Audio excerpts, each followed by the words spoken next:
Airlines Confidential with Scott McCartney is made possible with support from Pratt & Whitney, committed to working smarter, cleaner, and greener today for a more sustainable tomorrow.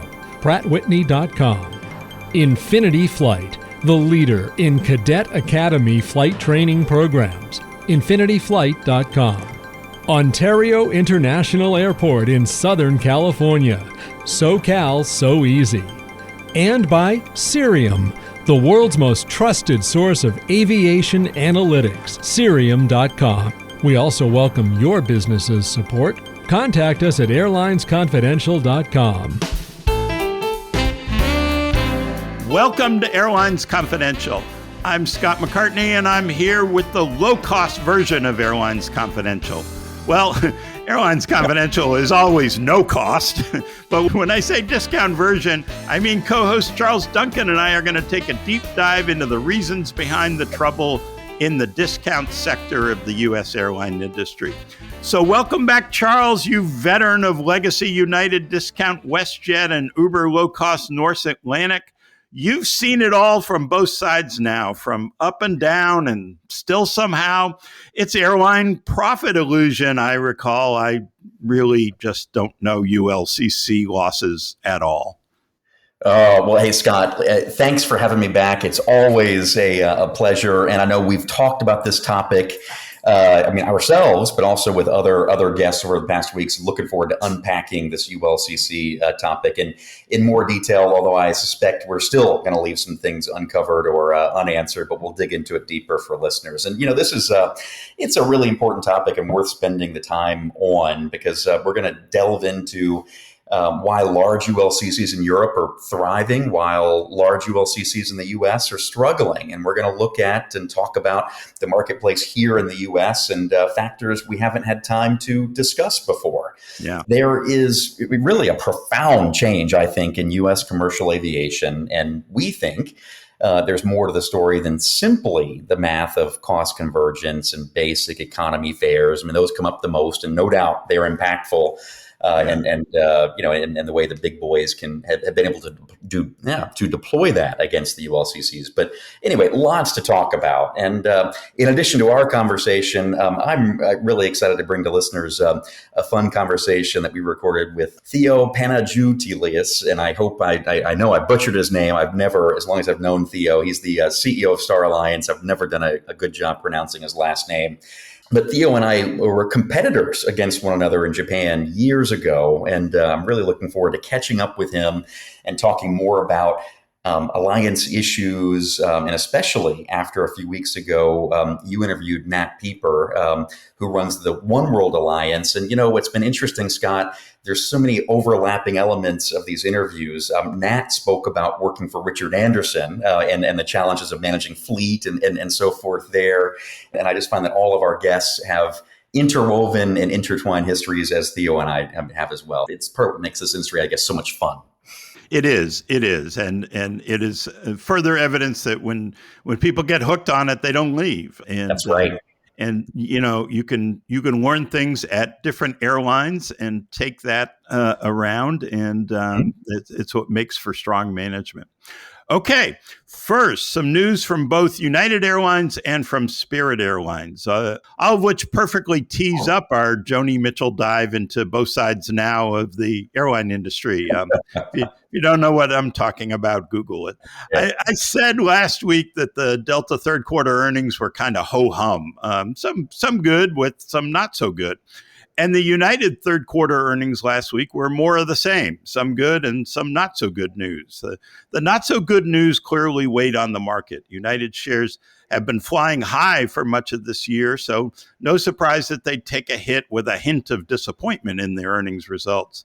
UAL shares dropped about 9% after the numbers came out. They recovered some by the end of the week, but point taken that the market was disappointed. Here's what spooked the market. Revenue was up only 2.6%, which was less than Wall Street analysts had estimated. Profits were down compared to last year, but that was largely expected. The revenue weakness was the surprise. Companies manage Wall Street expectations very actively and aggressively and set things up so they'll almost always beat the expected numbers. When they don't, that suggests that the company got surprised.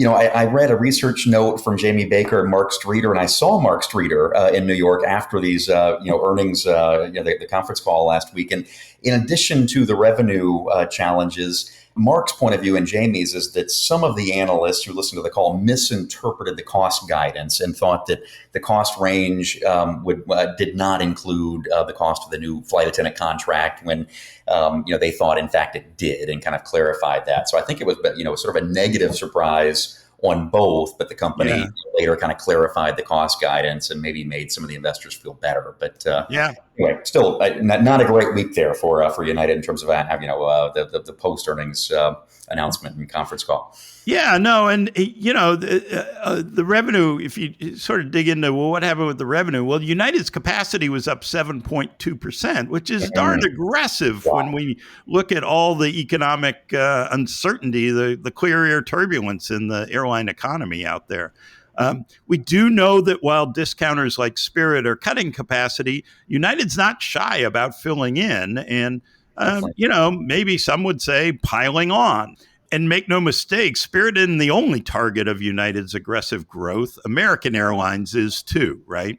Mm-hmm. So United's passenger traffic was up 6.1%, which isn't bad considering you've added 7% more seat miles to your network. But to fill those seats, United had to cut prices. Passenger revenue per ASM was down 5%.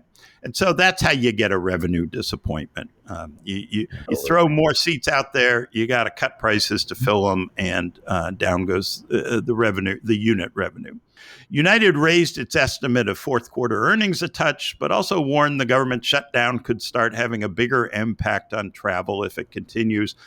All in all, this is what you'd call mixed results. Yep. Just on the government piece, Scott, I was reflecting too back in Q1 during the whole DOGE effort. There was a lot of effort or a lot of attention focused on exposure to government employees and travel. And don't forget, United with the Dulles hub over indexes for U.S. government travel and federal employees. And as we record this, there is no sign of an end in sight of the U.S. government shutdown. So that really could, to your point, really hurt in Q4, as United called out on their call. Yeah, and vulnerable hubs, right? Newark could be affected by air traffic controllers, sick outs. So could Chicago. Obviously, LaGuardia was last time, and that might affect Delta and others more than United. But that whole New York airspace issue is, you just get a few people calling in sick. Yeah. Right. It can really slide quickly. So all in all, the mixed results for United's third quarter. Tomorrow, Charles, we get Southwest earnings. That's the one I'm really curious about this quarter. Is the new plan working, or was it all a mistake? I think we're going to get a good read on it. So looking forward to that. Can't wait. Well, there's been so much conjecture and speculation, and we'll finally start to get some results. And this will be effectively a full quarter, pretty much with Southwest's new policies around charging for bags baked in. I mean, they would have sold some tickets well back in the early part of the year, but we'll get some good commentary. I'm looking forward to that call. And all eyes are on Southwest. But in other news, Scott, not just earnings, I want to mention that Shai Weiss stepped down as Virgin Atlantic CEO, or announced he will at the end of the year.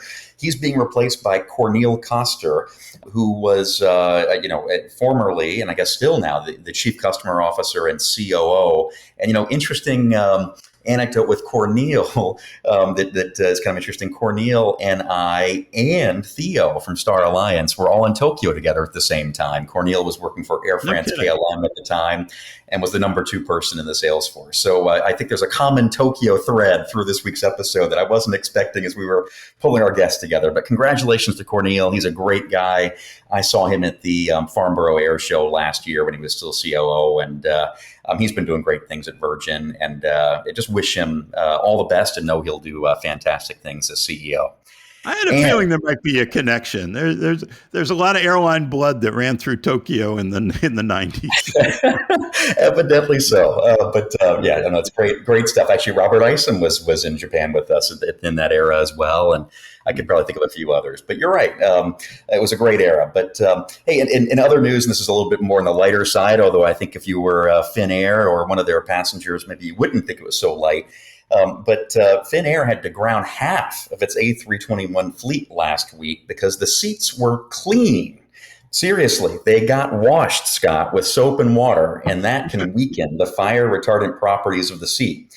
Oh Flight my! Radar 24 was all over this story, and they were tracking it in their newsletter. And about 20 flights a day were canceled for a couple of days, while 7 or 8 A321s had to go through an inspection process. Well, I guess that solidifies everybody else saying, "Don't clean the seats." Don't say that. Don't say that, Scott. But it does show just the complexity involved in so many things, and just an unexpected angle. Yeah. There, but nothing in this industry or business is easy.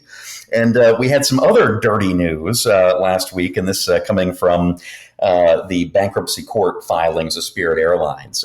Spirit filed a financial update with the SEC, and in it, it said that it expects losses for the year to total $804 million. Spirit said it also expects losses to continue next year, and that it doesn't expect to generate profits until 2027 at the earliest. And by the way, the forecast they're using assume even lower fuel prices than where they sit today, which is already pretty low. Spirit revealed that its cash balance projections for each week through the end of the year, and those are actually looking pretty stable, which is good news for Spirit and its employees. Basically, Spirit expects to have at least $600 million in cash on hand through the end of the year, and that feels workable. Now, that includes Spirit drawing down its debtor in possession or DIP financing, and they project the lowest week over the balance of the year to be at the end of November, when they expect to have $598 million on hand.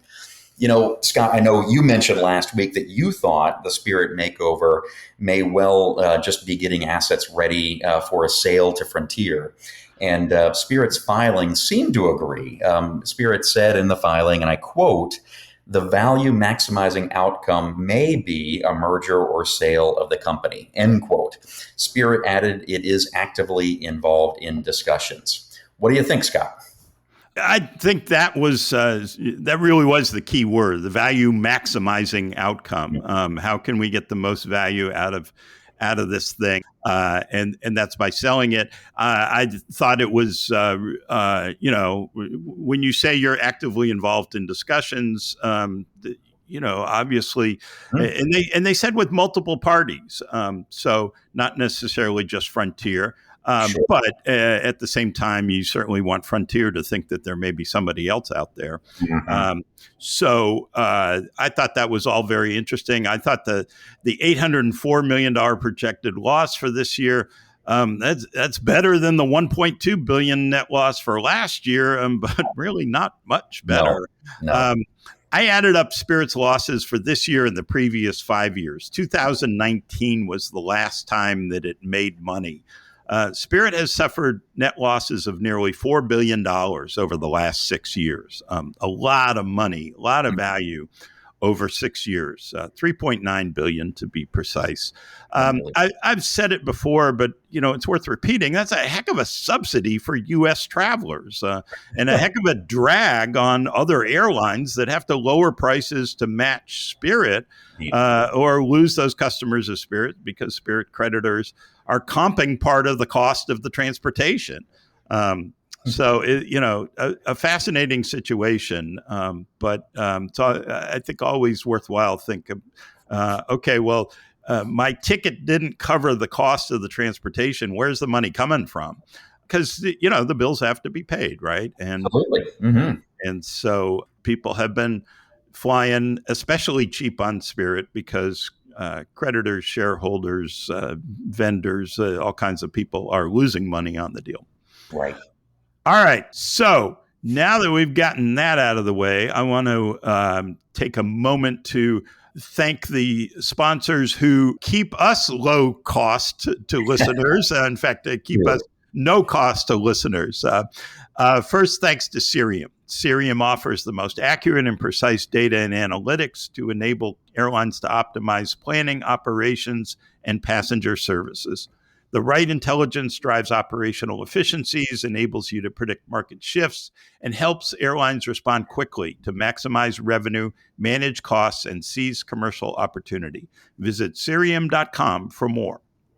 And of course, Scott, thanks to Ontario International Airport for their support. Faster is always better when it comes to traveling in and out of Southern California. That's why a growing number of travelers are choosing Ontario International Airport. With quick freeway access, easy parking, and shorter lines, J.D. Power surveys consistently rank Ontario the most popular mid-size airport in California. Visit flyontario.com to learn more about ONT and how they boldly seize every opportunity to connect the Inland Empire to the world. I wanted to mention that late last week, I attended the Wings Club Gala, which is a big night for the industry in New York City. And I wanted to fill you in on that. There was a record number of attendees, almost 1,500, if I heard the MC correctly.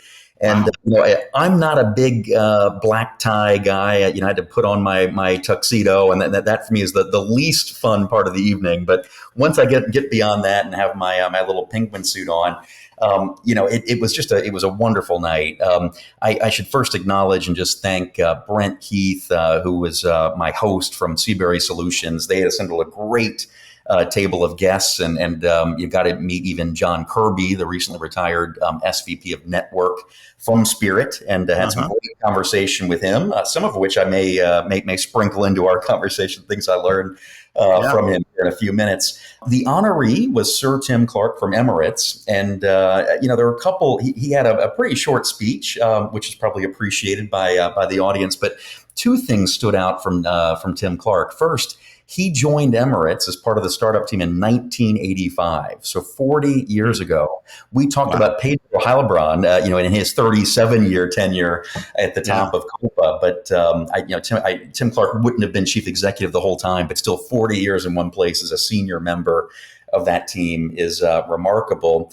And the other thing that struck me is there was zero talk about the ME3 and government subsidies and all. Remember, there was all of that controversy, around these carriers a decade or so ago, and there was none of that, in the room. Hard to talk about government subsidies after the government gives you $60 billion to get through the pandemic.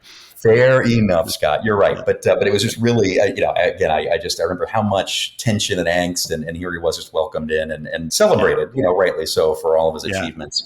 I'll tell you what, everywhere I turned, I saw, a big name or a celebrity in our industry, whether it's, and many of them guests, from our show, whether that's Andrew Watterson at Southwest or Steve Hazy, from the lessor fame. I even bumped into our fellow co-host, Christina Casotis, and I was carrying on the discussion from last week's episode and telling her I want to get her on the episode and debate about PFCs and common use gates. And I'll take the airline point of view and challenge her from the airport perspective. That'd be fun. Christina. Yeah, she is a ton of fun. Really enjoyed meeting her. And look, I'd say probably the other thing that really surprised me is that I bumped into, as one does, dozens and dozens of people over the course of the night. And so many of them went out of their way to tell me they listened to the podcast, they enjoy it. They were calling out Doug Parker's conversation with Richard Anderson, others from past weeks. And anyway, we're really breaking through. And I just want to thank everyone for listening and coming up and saying hello. And it was just really a fun, enjoyable evening in the Big Apple. That's so great. So great. And, I think it says something about the state of the industry that you have a record number of people and a lot of excitement, a lot of energy. That's really wonderful. Yeah, and last year, Boeing had to pull out because it was shortly after Kelly Ortberg's, start of his tenure, and they didn't want to send sort of the wrong message. But the OEM duopoly was clearly there with Airbus and Boeing, and again, there was just a lot of positivity, a lot of energy. It was palpable. It was just a fun night, and anyway, looking forward to next year. But really enjoyed connecting with a lot of old friends. All right. Well, let's dive into our deep dive of ULCC woes. We talked a bit ago about Spirit's bankruptcy reorganization, the $4 billion in losses over the past 6 years. And it really begs a larger question. Why can't Spirit and Frontier and others make money anymore? So let me start with the well-known basic, as in basic economy. It's clear that big airlines figured out how to effectively match prices of the low-cost guys by offering the same limited service ticket with opportunities to buy out of some of those inconveniences, if not all of the of the misery. Basic economy turned out to be a really good model for big airlines. Follow the Ben Baldanza principle of pay a cheap price for your transportation and then pay extra for anything else you want, from check bags to seat assignments to frequent flyer credit to carry-on bag bin space and everything else.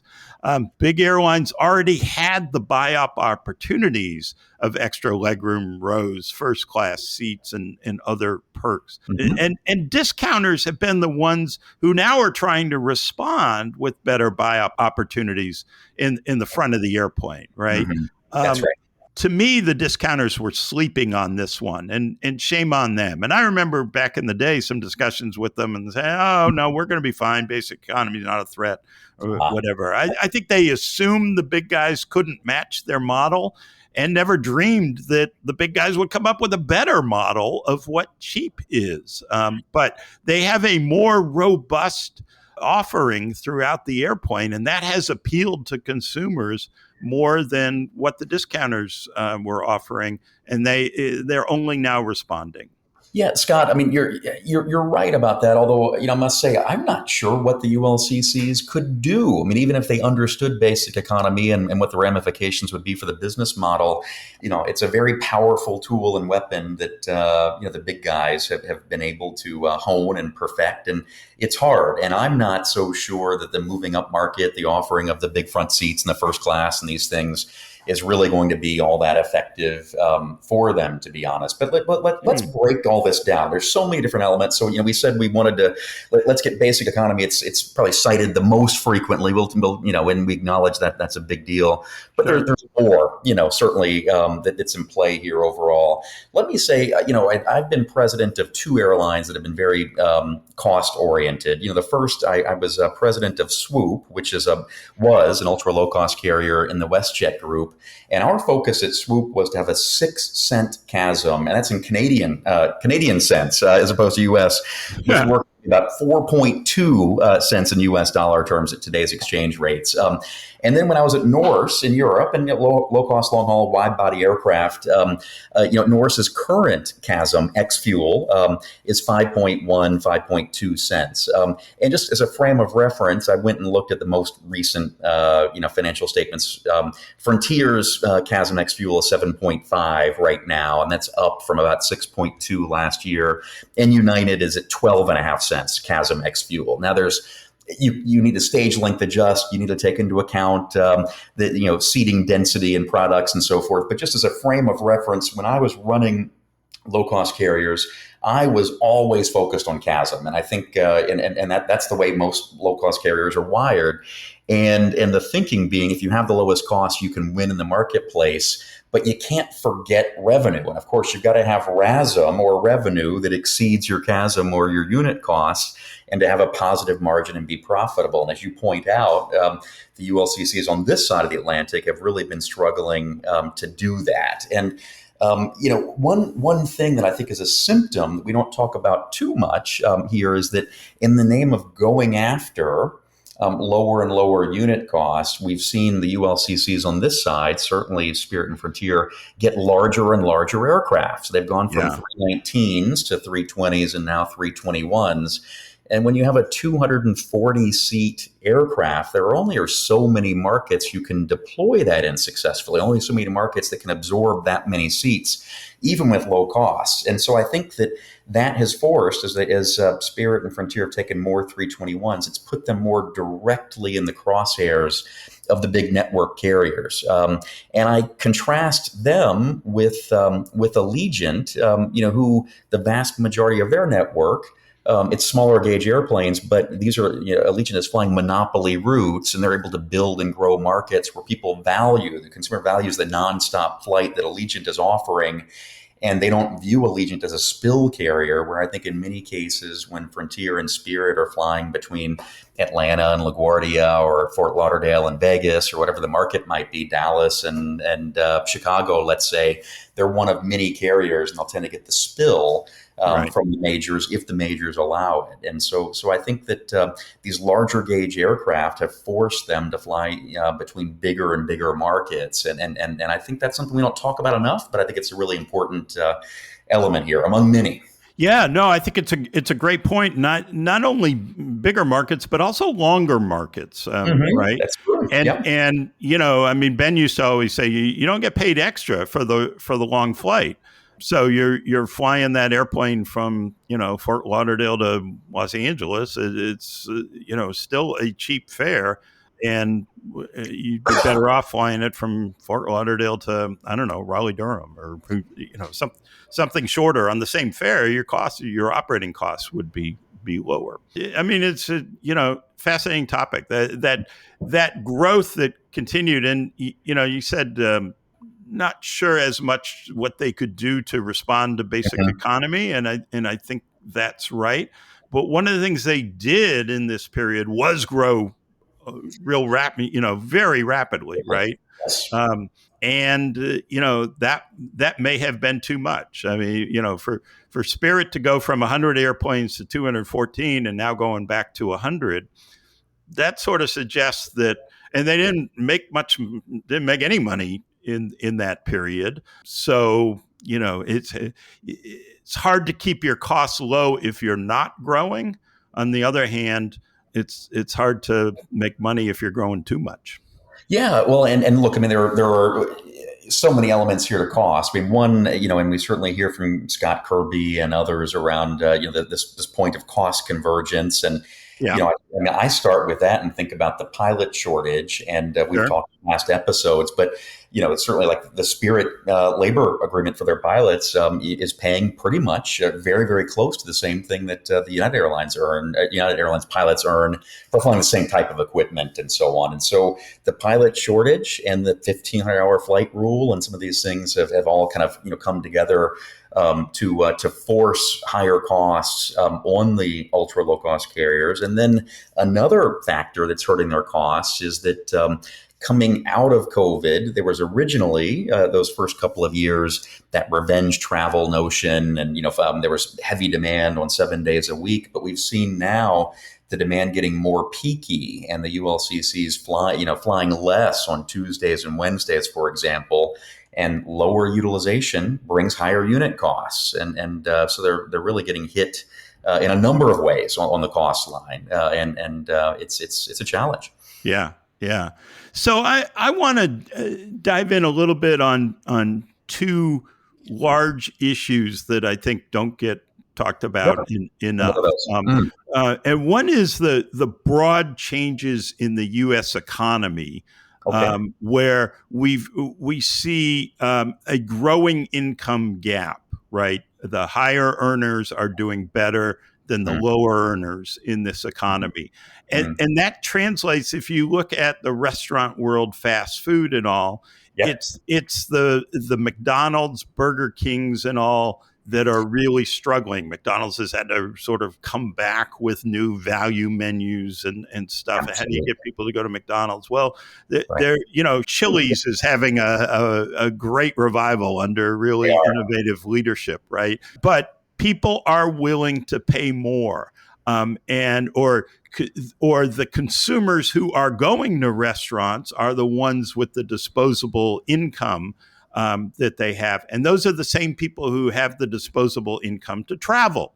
So when we see, United's going after United and Delta going after premium passengers, and there are a lot of reasons, a lot of elements to that.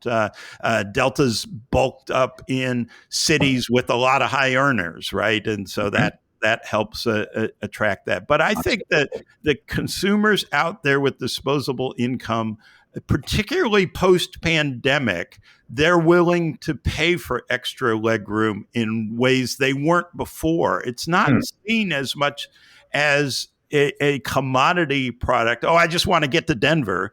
It's seen as, you know what, I'm getting on that airplane for a couple hours. I'm going to spend extra so I don't have somebody's nostril on the back of my head. Um, and so that I have a little room to wiggle in the seat, or even, now that it's available for sale, I'm going to spend the $200 for a first class seat, right? I wasn't going to spend $2,000 before, but I'm going to spend $200. Yep. And so I think the economy has changed, and that has affected the low cost guys. And at the same time, I do think this, and I'm curious what you think, but I think lousy customer service has also been an issue for the discounters. I mean, when you have a limited schedule and you cancel a flight and you strand people somewhere for 4 days or 3 days or whatever, you don't put them on another airplane. You don't bring in an extra airplane. You don't send them over to a competitor and pay for the ticket. You just leave them stranded. That wears on people when they show up with their 45-pound bag. And that's acceptable at any other airline, but your limit is 40 pounds, and gotcha. There's so much gotcha. I just think lousy customer service, and with that sort of the viral in the social media world we live in, and when Saturday Night Live makes a joke about making jokes about Spirit, right? Go back to writing your silly jokes about Spirit Airlines. It's not about airlines in general. It's about Spirit in particular. And there have been videos of people having fights at gates and, all kinds of stuff. Yep. So all that comes home to roost. And the reputation of, it's not just cheap service, it's lousy service, and that has hurt. What do you think?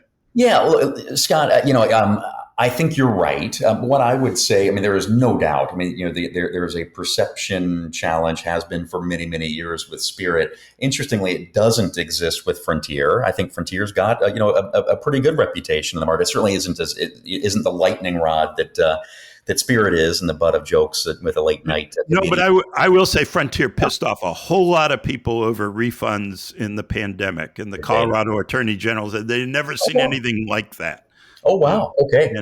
Interesting. And that may just be my living in Canada. I missed that. But I guess my sense is just, among, the consumers just writ large, broadly in the economy, there's a much more negative perception of Spirit than there is a Frontier in the market, just from the attention and so on. But I must say, I fly Spirit from time to time. I fly Frontier from time to time as well. I've had nothing but good experiences on Spirit. Anyway, it's been a positive experience. And so, but the problem is when consumers are facing a choice of who they're going to book on a flight, and if you're looking to travel between, let's just say, Dallas and Chicago, and you would have a choice of many, many airlines, where Southwest, American, United, for sure, but also a Spirit and a Frontier likely. And when you look at their schedules with maybe one flight a day or even less than that, the schedule superiority comes into play. I think the brand reputation and consumers' perception of that,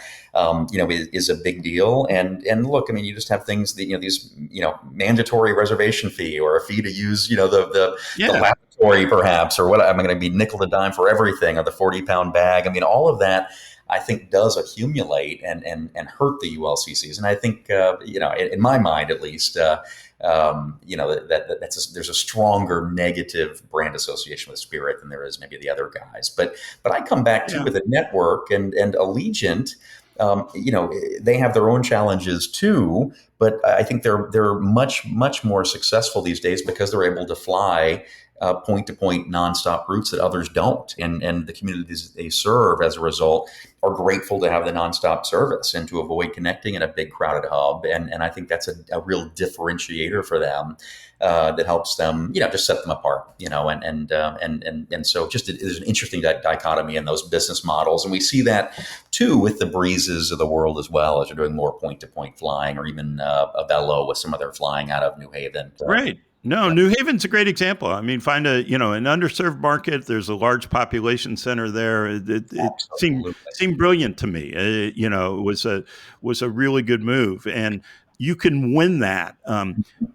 Flying between Dallas and Chicago, you're just never going to win that. I mean, people who travel regularly, they're in frequent flyer programs. They have loyalty. Right. Okay, well, maybe we can pick up a couple of grandmas and 14-year-old kids or whatever, backpacks and flip-flops, as Greg Brenneman used to Absolutely. say, right? Yep. Right. But it just seems like there have to be, better markets than to just try and take the people that can't find a seat on other competitors. All right, a couple other things. We talked about cost convergence. Mm-hmm. I think, particularly in the case of Spirit, and this can be, more psychological than dollars and cents practical. Mm-hmm. But I think there was a lack of focus on low cost, and Yes. signs that, particularly the fancy headquarters, of which they spent, I can't remember the number, $150 million or something like that on. That's not just the dollars that are spent. It's the message you send to your team and everybody else that, hey, we're going to be, a very profitable company, and we're going to have, fancy, beautiful glass offices with latte machines and everything else. And that gets away from the ethos of, we got to scrap and save every penny possible. And that's what you have to do, I think. You're going to be a low-cost carrier. It has to be part of your culture. Yes. And I think they got away from that. Just as is also part of the cost issue. I think they got away from operational efficiency. We've looked from time to time at aircraft utilization at Spirit, and post-pandemic, certainly, the days of running airplanes 12 hours a day or whatever, that's a huge part of low cost. And if you're only running them 6 hours a day or 7 hours a day instead of 10, it is really going to impact your cost structure. I would say impossible, Scott. If you're only running 6 or 7 hours a day, for sure. This is maybe a good segue and kind of begs the point of we've highlighted the U.S. side of this. Yeah. And look, the U.S. ULCCs are struggling, and look, you mentioned the headquarters for Spirit.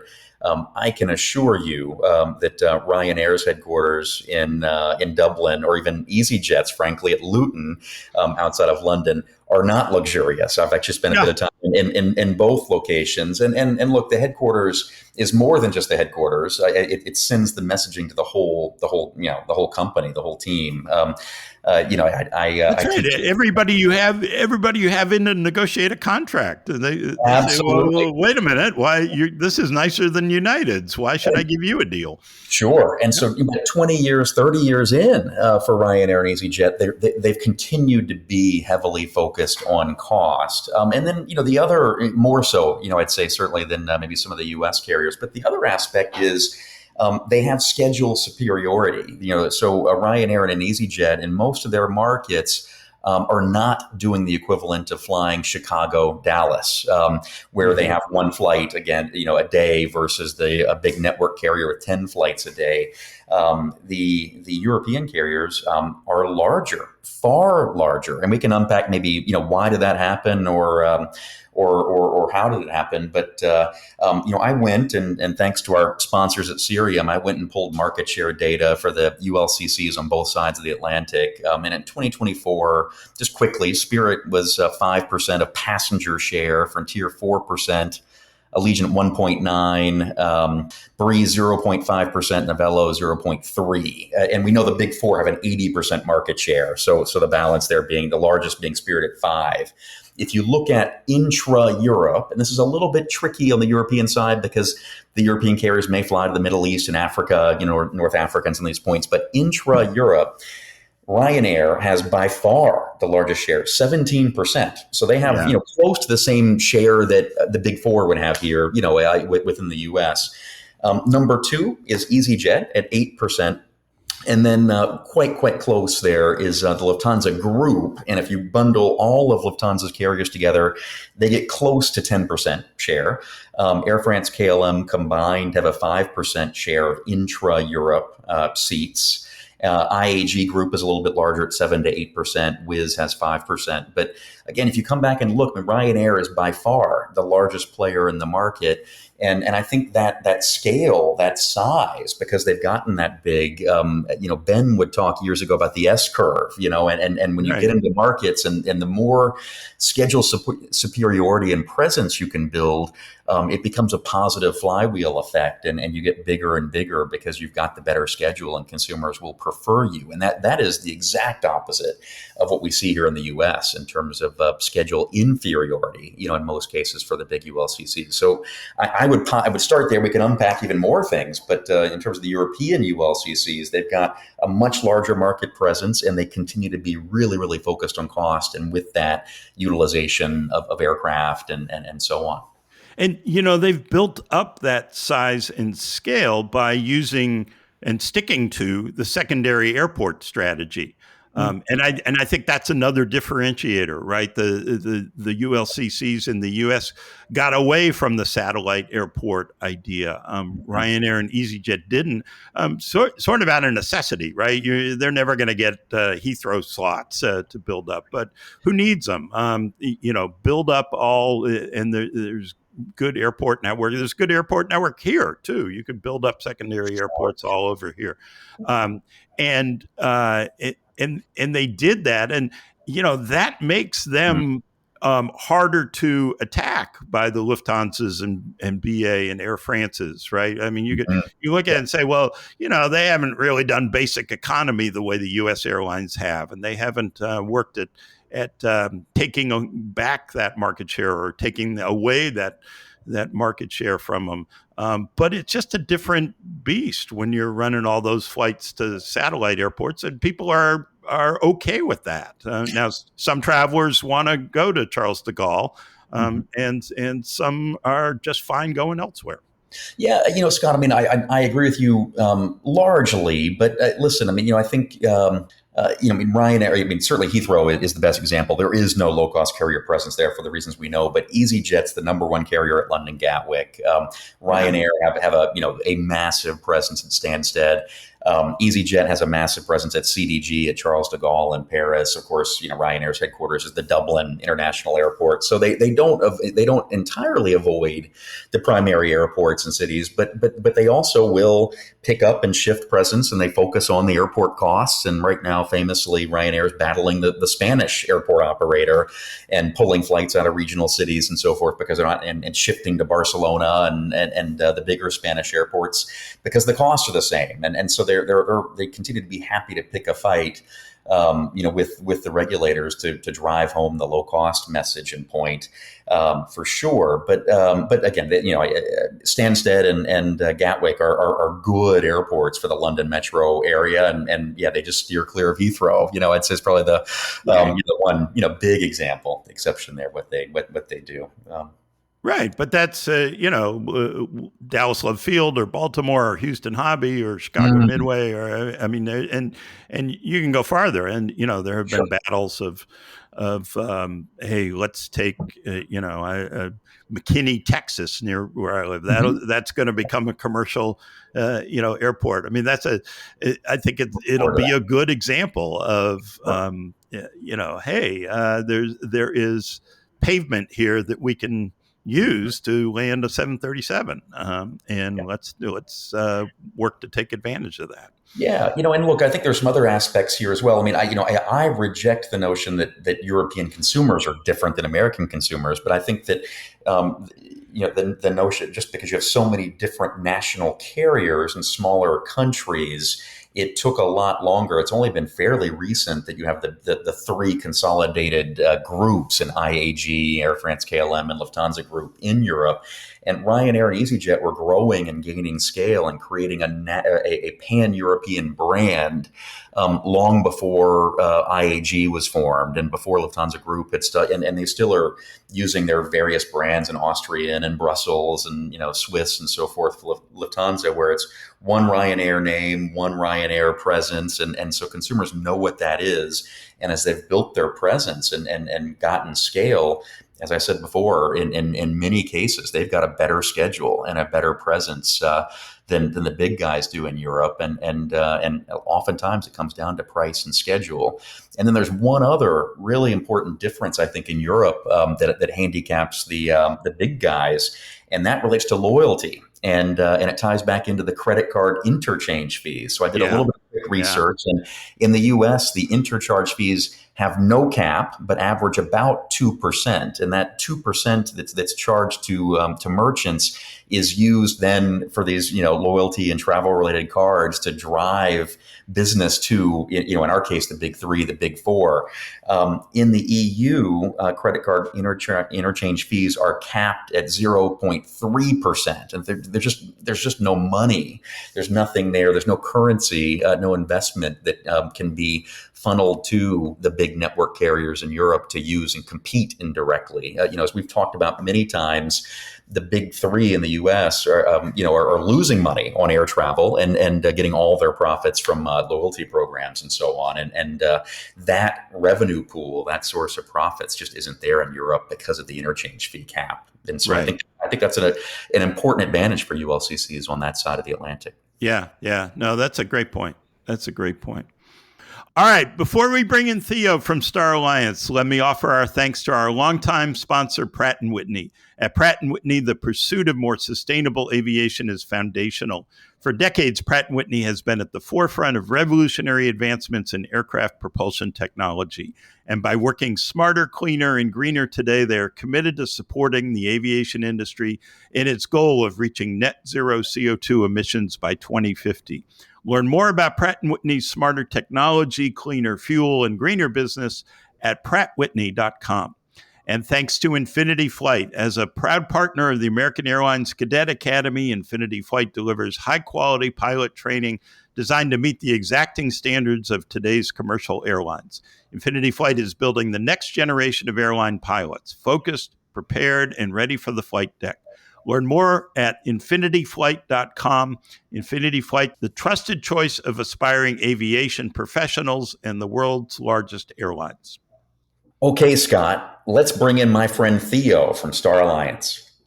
Theo Panagiotoulias was named Chief Executive Officer of Star Alliance 2 years ago. He went to Star with more than 25 years in the airline and travel industry at many stops around the world, including Australia, China, Japan, Singapore, and the United States. Before joining Star Alliance, Theo served as Hawaiian Airlines Senior Vice President for Global Sales and Alliances for 9 years. Prior to that, he was Sabre Corp's Vice President and General Manager for the Asia Pacific region. Theo also spent 15 years at American Airlines, where he held various leadership, commercial, operational, and general management positions. He graduated from Haileybury College in Melbourne, Australia, and completed the Advanced Leadership Program at the University of Cambridge in the UK. Welcome to Airlines Confidential, Theo. Good to be here, Scott. Thank you. Great to have you. And Charles Duncan is with us. I am indeed. Should I jump in and ask the first question, Scott? That would be great. So, Theo, if you're a regular listener, you probably know this, but we ask every guest, we always start with what we call the Ben Baldanza question, which is, how did you get into this crazy business? Yeah, that's a really, a really interesting question. Can't wait to hear it.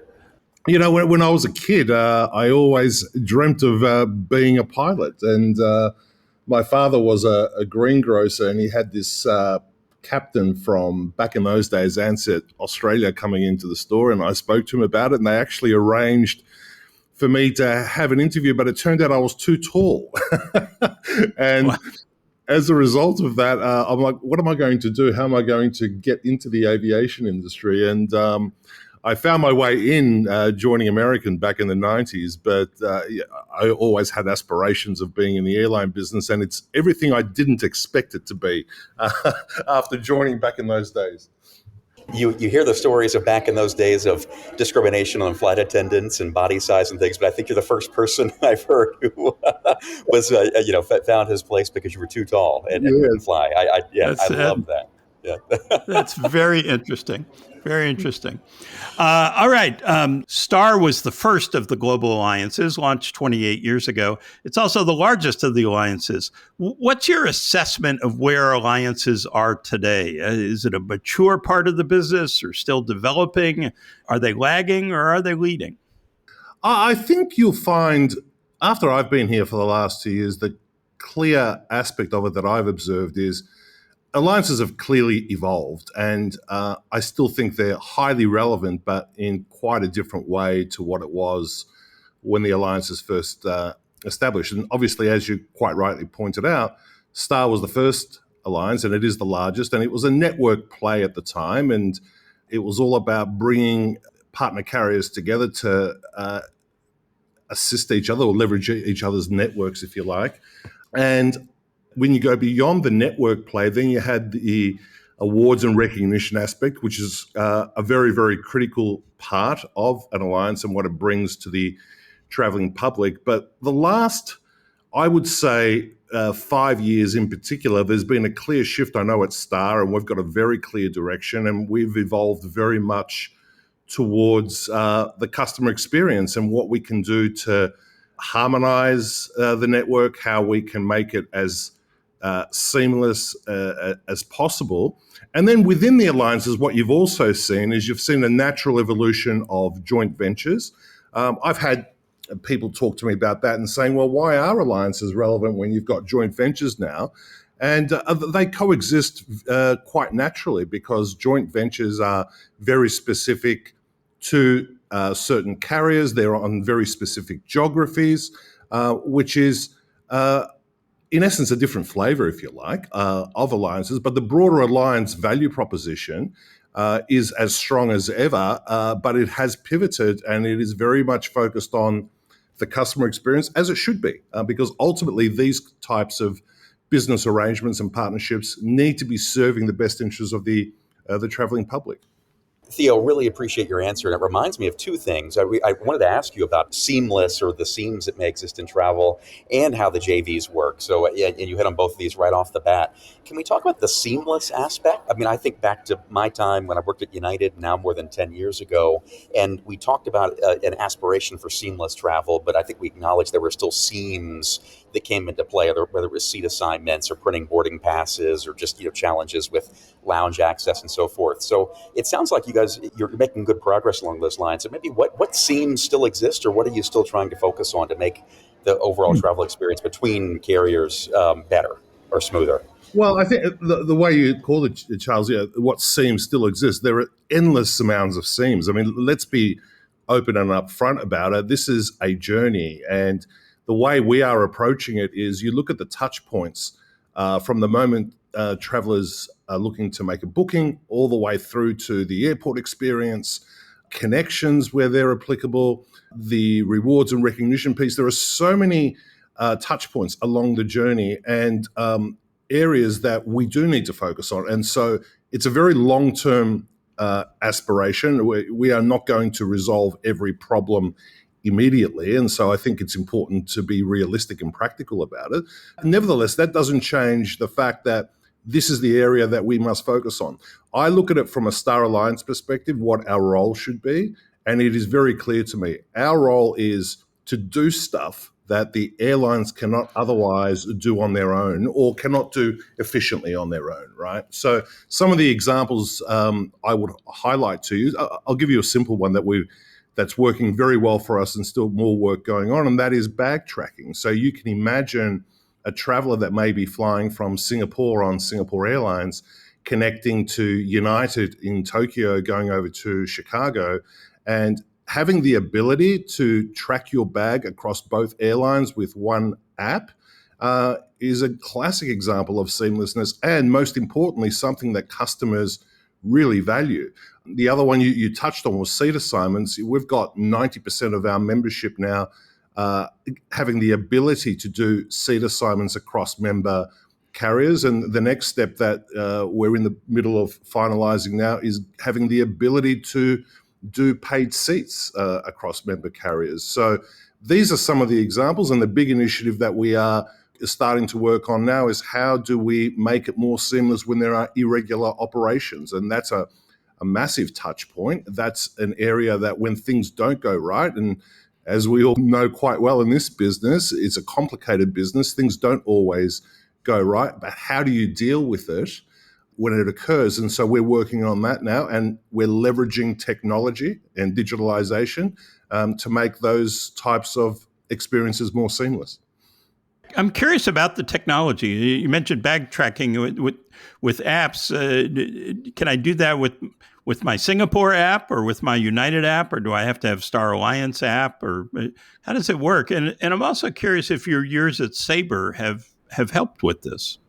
So to answer the first question, ultimately the focus is we need to be providing the services based on the member app that the traveling customer has a preference for. So having the ability to do it through the Singapore Airlines app, for example, when you're traveling on Singapore Airlines and United.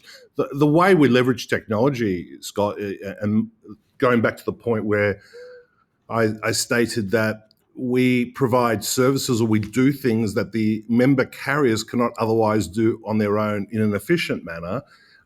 We have a baggage IT hub at Star that allows all the carriers to connect into our hub and then be able to interface with the respective member carriers. And to the second point of your question, look, I'll tell you up front, I am not an IT geek. I don't have a lot of knowledge when it comes to IT, so I don't know that my years at Sabre served me well in that regard. But what has served me well, I think, it gives me a really deep appreciation of how we can leverage technology to the benefit of the traveling public.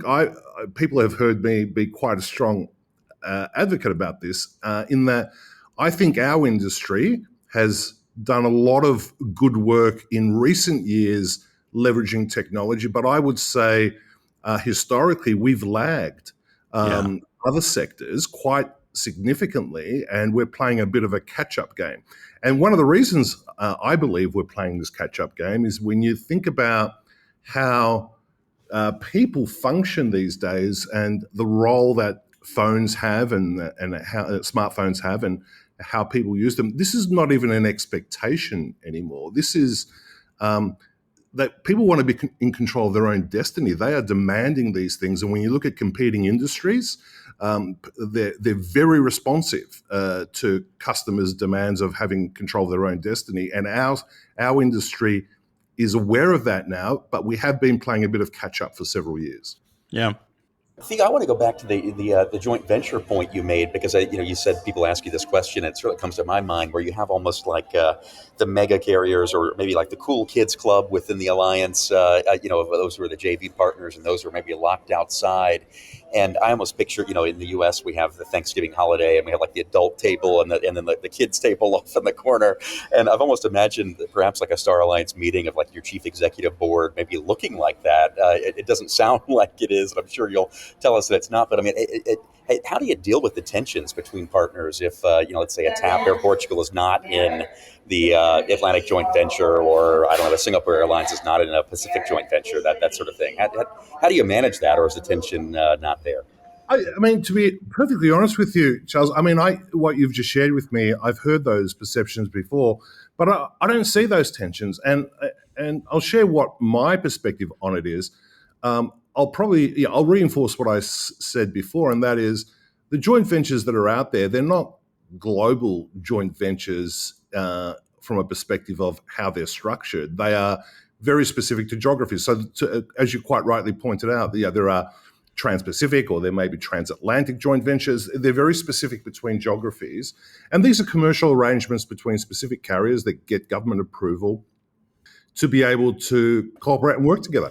There is no reason why those types of specific commercial arrangements can't complement and work within an alliance, because the alliance brings much broader value to member carriers, and obviously commercial value, but we should not be understating the importance of this customer experience focus of harmonizing and making travel a lot more seamless for customers. And I know a lot of airlines and companies throw that word around, but we're really serious about it, because we look at, for example, our own data, and we have feedback from surveys on various touch points from customers through NPS analysis, et cetera. And we're very, very clear. We have a clear understanding of what the traveling public want, where they want more convenience and make their life easier, et cetera. And being able to deliver that kind of value to the traveling public has real commercial value to the various airlines. So the way I would summarize it is joint ventures are a natural evolution. I'm a very strong advocate of them for airlines that find common ground with each other. If there are airlines that feel like they're outside of that per se, that's something that the airlines will work out amongst themselves. It's not something that Star as an organization really gets involved in, to be perfectly honest. So what do you see as your goals for the future of Star? 5 years, 10 years, what would you like the alliance to be doing, or how would it be different from today? So we are currently working on our 5-year plan, and we're finalising it, and we'll share it with the CEOs later this year. But the general themes that are coming out are what I've just talked to you about. The 5-year plan is going to be built around the feedback we're getting from customers, what resonates with customers, and it's overwhelmingly focused on customer experience initiatives. There's some ancillary opportunities that we're going to look at, being able to provide more services that allow the airlines to be able to provide more offerings across the network rather than within their own airlines. There's obviously distribution that we've got to take a closer look at, but that's more further down the track, because distribution is evolving quite rapidly now in particular. But I think it's still within the airlines themselves, as opposed to broadening it on an interline basis.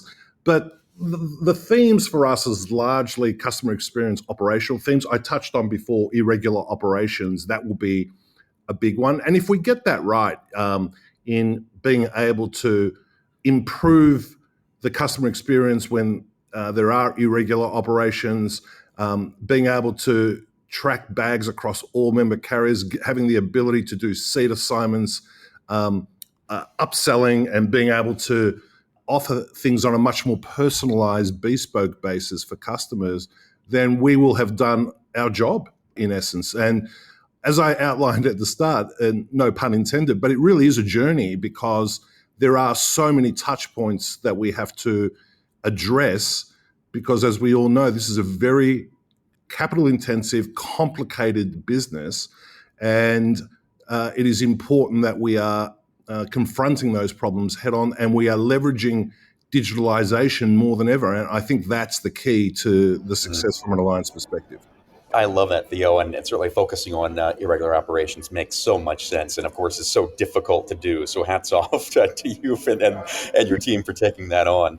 Hey, Theo, I'm certainly personally curious, and I bet some of our listeners are as well. Walk us through, like, what is a typical day in the life as the Star Alliance CEO, or a week like? And you would have been on the outside at American Airlines, Hawaiian, Sabre. Has anything surprised you, or just kind of that you didn't expect coming into the role? I'd love to hear what a week looks like.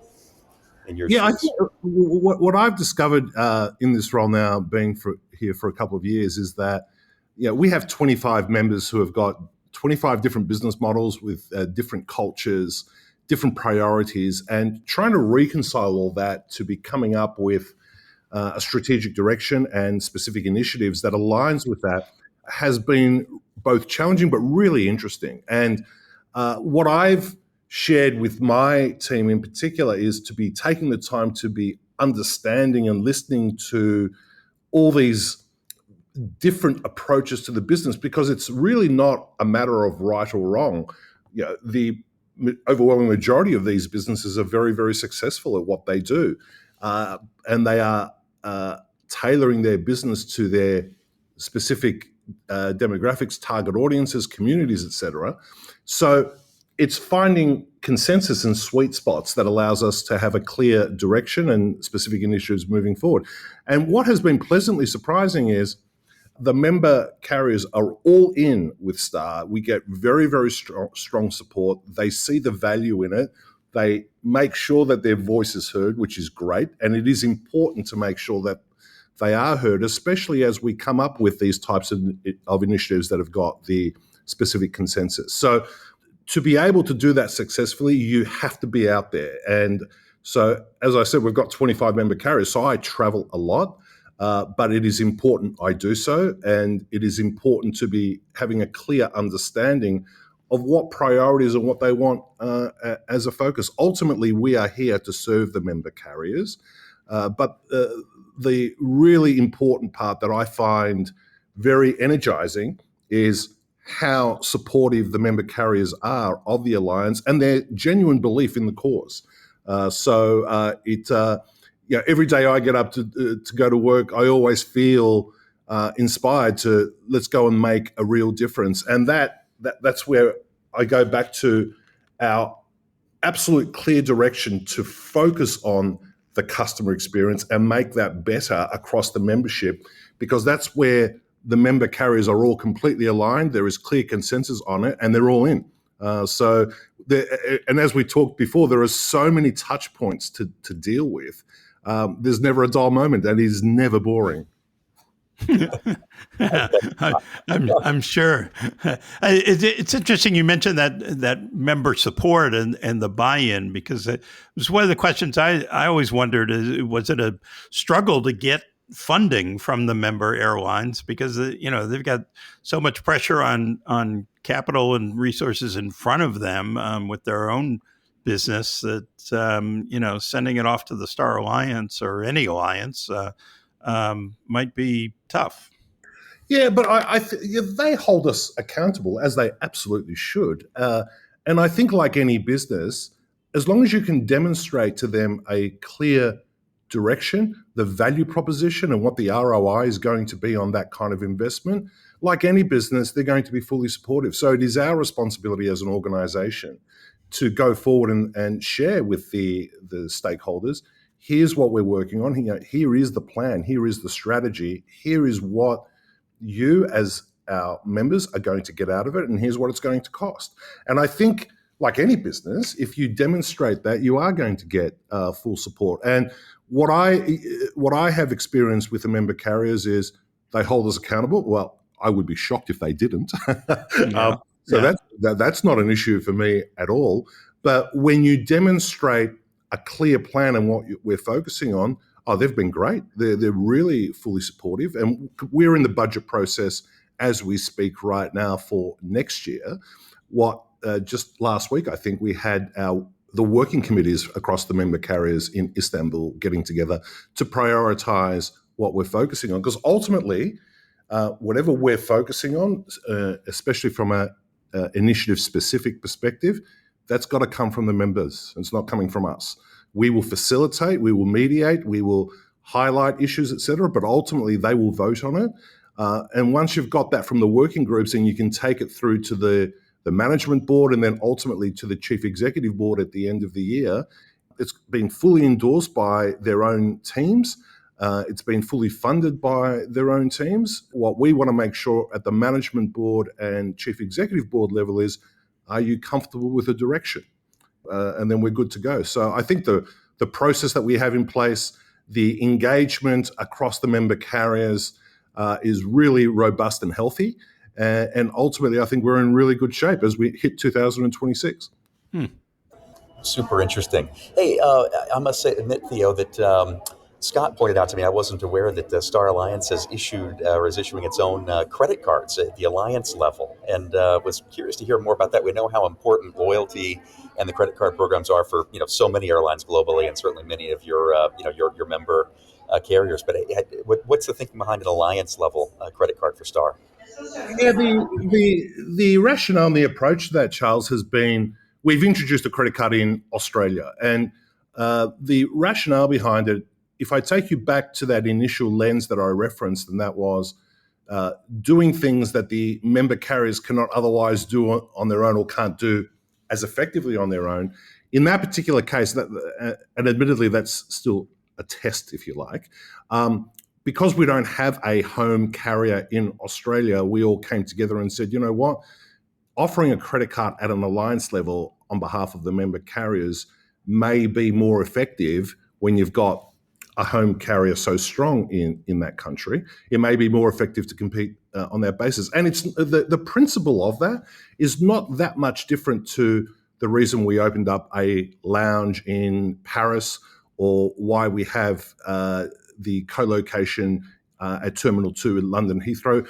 These are the markets where we don't have a home carrier. By utilising the strengths of the membership and coming up with a powerful competitive alternative to a home carrier is a much more thoughtful and clever approach to positioning yourself in a much stronger way. So it's based on that principle. And we've had the credit card, I think, in Australia now for a couple of years, and it's encouraging. It's looking promising. It's a step-by-step approach, but if it works, then we will think about launching it in other markets. But it's still, I would say, I wouldn't say infancy stage, but in its growth stage, and we're watching it closely. But that's the principle behind it, to be able to provide a strong competitive alternative in a market where we don't necessarily have a home carrier. Fascinating. So you can use it to build loyalty. It's not about getting cash for the travel you provide. Yeah, it's about building loyalty. It's about giving them rewards and recognition in that regard. So it functions on the same principles. Yeah. All right. Well, you and Charles competed against each other for 10 years or so in Tokyo. Sure did. Yes. So I want to hear some stories, you two. What was it like competing against Mr. Duncan, and what was it like competing against Theo? Well, I think, go ahead, Theo. You're our guest. You start. And I think I'm a bit scared to start. Why don't I let you go for it first, my friend? Well, listen. What I'll say is that, and actually, your predecessor, as Star Alliance CEO, Mark Schwab, was also in the mix with us as well. But among many other friends. But I'll say we were certainly direct competitors. But I must say, as being expatriates in Japan, in a very different culture, we were, clearly very, very strong competitors, but also we became a tight-knit community of friends and colleagues. And I remember many a late night being in awe, at your, what is the word? Your ability to keep going into the wee hours, in Roppongi and the other areas. We had good times together, late nights, just a fantastic experience for me. And I lived in Tokyo for 10 years, longer than any other city in my life, and so in many ways it still is home. And you were a big part of many of those memories, and I really do fondly look back on those days with a lot of pride and joy. Yeah, Tokyo. Look, I mean, Tokyo will do that to you, and I mean, I'll echo Charles's words. I mean, we were fierce competitors, absolutely no question. But it was one of those environments where, when needed, it was important to come together. I remember, I was living in Japan during 2011 when the earthquake happened. And what I found at the time, the US carriers in particular, we all came together very, very quickly to support each other and help each other, because it was just such a massive tragedy. But it impacted the aviation industry as much, if not more, others. I remember very vividly that, when the earthquake struck, it actually struck at the time when it was the arrival bank for US carriers into Tokyo Narita. So I remember speaking to my peer at United and others where we actually didn't even know where our aircraft were at that point. And so having the ability to come together in an environment when needed, because we had these strong relationships, to the point Charles made, was something that was not only invaluable, but it gives me a great sense of comfort thinking back to being able to rely on, whilst competitors, but also we built friendships as well. That's wonderful. That's a great part of the aviation industry. I think which still exists today. Well, Theo, this has been an absolute delight. Really appreciate it. Appreciate your time. Early morning in Singapore, and love that we could connect.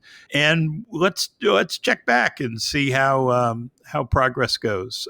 So we'll have to do that down the road on Airlines Confidential. Thanks very much for being with us. Absolutely. My pleasure, gentlemen. Thank you for having me. Thanks, Theo. Thanks. We'll be right back in just a few seconds. Promotional support provided by the ultimate AvGeek website, thearchive.net. A vast collection of airline memorabilia, timetables, route maps, rare cabin and airport photos, special flights, and more. All at thearchive.net, the hub of air transport history. Thanks again to Theo. It's fascinating to see what's going on these days with the major alliances. They're finally getting some important stuff done, it seems, to make travel more seamless.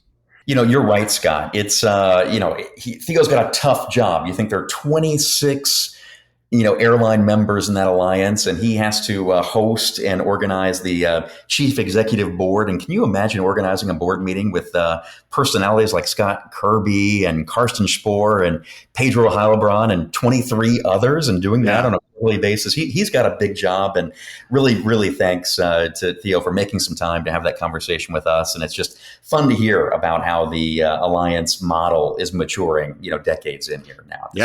Yeah, absolutely. Okay, Scott, in the mailbag this week, Sam from Phoenix is throwing in one issue we didn't talk about in our ULCC discussion.